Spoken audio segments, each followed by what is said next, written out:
হয় মই বৰ্তমান সময়ত উপস্থিত আছোঁ এটা ঘৰৰ যি ভেটি সেই ভেটিত উপস্থিত আছোঁ। ভিডিঅ' জাৰ্নেলিষ্টে দেখুৱাইছে খন্তেক সময় আগতে এই ঘৰসমূহ ভাঙি লৈ যোৱা হৈছে ইয়াৰ পৰা, আৰু ইয়াতে ভাঙা হৈ ফুটা ইত্যাদি ইয়াৰ যিটো ভেটিটো পৰি আছে, আৰু ভেটিৰ গৰাটেই হৈছে নদী, আৰু ইয়াৰ পৰা বহু দূৰত আছিল নদী। আৰু বৰ্তমান সময়ত যি খহনীয়াই বৰ্তমান সময়ত খহনীয়াৰ বাবে এই লোকসকলে এই অঞ্চলৰ পৰা ঘৰ দুৱাৰ ভাঙি ইতিমধ্যে গুচি গৈছে। আৰু যি নদীত যি প্ৰটেকশ্যন দিবৰ কাৰণে এই খহনীয়াক ৰোধ কৰিবৰ কাৰণে বিভাগীয় কৰ্তৃপক্ষই দেখুৱাইছে, বিভাগীয় কৰ্তৃপক্ষই বৰ্তমান সময়ত বাঁহৰ জেং পেলাই ইয়াত খহনীয়া প্ৰতিৰোধ কৰিবৰ কাৰণে চেষ্টা কৰিছে। ভিডিঅ' জাৰ্নেলিষ্টে দেখুৱাইছে এনেদৰে তেওঁলোকে বাঁহ আনি আছে, আৰু মহাবাহু ব্ৰহ্মপুত্ৰৰ যি খহনীয়া এই খহনীয়া ৰোধ কৰিবৰ কাৰণে এনেদৰে বাঁহৰ জেঙেৰে প্ৰতিৰোধ কৰিবৰ কাৰণে চেষ্টা কৰিছে জলসম্পদ বিভাগে। আৰু এই এখন বৃহৎ গাঁৱলৈ বালিডুংগা অঞ্চললৈ এটা বৃহৎ প্ৰত্যাহ্বান কঢ়িয়াই আনিছে। ইতিমধ্যে ইয়াৰ পৰা বহু লোক ঘৰ দুৱাৰ ভাঙি ইতিমধ্যে আঁতৰি গৈছে। মই ইয়াৰ যি সামগ্ৰিক পৰিৱেশ, ইয়াৰ যি বিপৰীত দিশৰ পৰিৱেশ, এই পৰিৱেশ দেখুৱাবৰ কাৰণে ভিডিঅ' জাৰ্নেলিষ্টক অনুৰোধ জনাইছোঁ। এনেদৰে ইয়াৰ পৰা প্ৰায়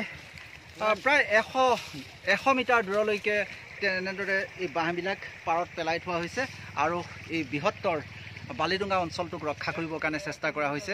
ইয়াৰ নাতি দূৰতে আছে এটা স্বাস্থ্যকেন্দ্ৰ আছে, এখন হাইস্কুল আছে, আৰু বিভিন্ন ধৰণৰ অনুষ্ঠান প্ৰতিষ্ঠান আছে, আৰু এই নদীৰ লগতে লাগি আছে এখন বৃহৎ গাঁও বালিডুংগা গাঁও, আৰু ইয়াত শ পৰিয়াল আছে। মই এইখিনিতে আমাৰ ইয়াৰ যি আক্ৰান্ত লোকসকল আছে তেওঁলোকৰ যি মতামত জানিব বিচাৰিম। কি ক'ব, কেনে অৱস্থাৰ সৃষ্টি হৈছে? আমাৰতো ইয়াততো অৱস্থাটো বেয়া আছে। এইটো বাঁহৰ যিবিলাক দিয়া আছে এইবিলাকতো কাম নহয়। এইটো জিঅ' বেগটো পেলাইলে ভাল হ'ব বেছি। আমাৰ যিখিনি এই যে স্বাস্থ্যকেন্দ্ৰটো আছে এইটোতো আৰু 1-2 দিন পিছততো লৈ যাব। জিঅ' ক'ত আছে মানুহবিলাক যিবিলাক ভাঙি চিঙি ইয়াৰ পৰা আঁতৰি গৈছে? ইয়াত মানে গাঁও পঞ্চায়ত আছে, ঘৰ দুৱাৰ উঠাই ট্ৰেক্টৰত উঠাই লৈ গৈছে। গাঁওফালে য'ত যেনেকৈ সুবিধা পাইছে, খালি ৰাতি ঠাইটো ল'বৰ কাৰণে এনেকুৱা অৱস্থাত চলিছে। মানুহৰ বহুত দুখ। এতিয়াতো ধৰক গৰাখহনীয়া যেনেকুৱা ভাঙিছে, বাঁহৰ মানে কাম নহ'ব বা পেলাই।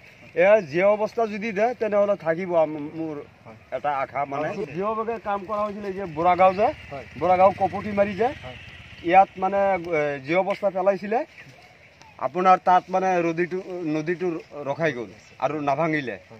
তেনেকুৱা ছিষ্টেম যদি ইয়াত কৰে নহয়, তেনেহ'লে মানুহে অলপ শান্তি আহি যাব। নহ'লেতো সব ঘৰ দৰ বাকী যেইকেইটা আছে, মাতাগুৰি সিফাৰত যিটো আছে সবকেইটাই লৈ যাব। স্কুল বালিডুংগা হাইস্কুলটো আছে, এইটোও লৈ যাবগৈ। কেলৈ পানী সোমালে নাথাকে। ধৰক লগভগ মানে 300 মানুহৰ 300 পৰিয়ালৰ তলত নহয়। ধৰক আজি ৰাতি যদি বৰষুণ আহে, এই গৰু ছাগলী ক'ত যে ৰাখিব আৰু নিজে ক'ত থাকিব, এইটোৰো কোনো ব্যৱস্থা নাই। যিটো বাঁহৰ জেং দিছে এইটো ৰক্ষা পৰিবনে? নাই, এইটোৱে বহুত এটা ৰক্ষা হৈছে। কালি ৰাতি আমি দুটালৈকে ইয়াতে আছিলোঁ, কিন্তু বহুত এটা মানে এইটো দিয়াৰ পিছত ভাঙাটো কমিছে, নহ'লে বহুত ভাঙিছে। কমচে কম আপোনাৰ 200 ওপৰত ঘৰ, 300 ওপৰত মানুহ বহুত ক্ষতিগ্ৰস্ত হৈছে আজিলৈকে। মানে ধৰক ইয়াতে মানে সুবিধা মানে ত্ৰিপাল কাৰোবাৰ পাইছে, আৰু কোনোবাই পোৱা নাই। কিন্তু চাৰ্কুল অফিচাৰে আহি পেলাই চেক কৰি লৈ গৈছে, মানে নাম চাম লৈ গৈছে। কিছু সকাহ পাইছে। আগত মানে এইখিনি অলপ বেছি ভাঙিছিল, আগত এইটো চাইডটো, এতিয়া মানে আৰু ভাঙা নাই।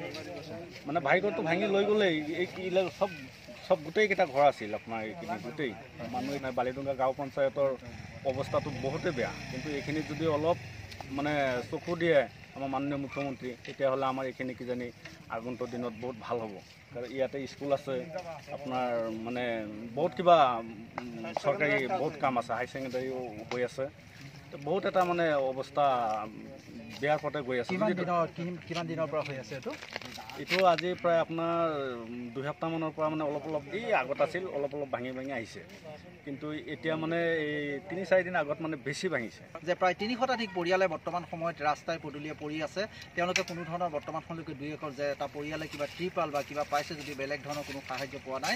আৰু আনহাতে বৰ্তমান সময়ত ইয়াত যি বাঁহৰ জেং পেলাই যি প্ৰতিৰোধ ব্যৱস্থা কৰা হৈছে, ইয়াৰ পৰা একাংশ লোকে কৈছে যে ইয়াত জিঅ' বেগৰ প্ৰয়োজন বেছি আছে। এখন হায়াৰ ছেকেণ্ডেৰী আছে, হাইস্কুল আছে, স্বাস্থ্যকেন্দ্ৰ আছে, তাৰোপৰি বিভিন্ন ধৰণৰ শিক্ষা অনুষ্ঠান, এটা বৃহত্তৰ অঞ্চল বালিডুংগা অঞ্চল আছে। আৰু এই লোকসকলৰ বেলেগত কোনো মাটি বাৰী বা বস্তি নাই। অঞ্চলটোত জিঅ' বেগ বা বেলেগ ধৰণৰ কোনো ধৰণৰ স্থায়ী প্ৰতিৰোধ ব্যৱস্থা দি অঞ্চলটো বৃহত্তৰ অঞ্চলটোক ৰক্ষা কৰিব লাগে।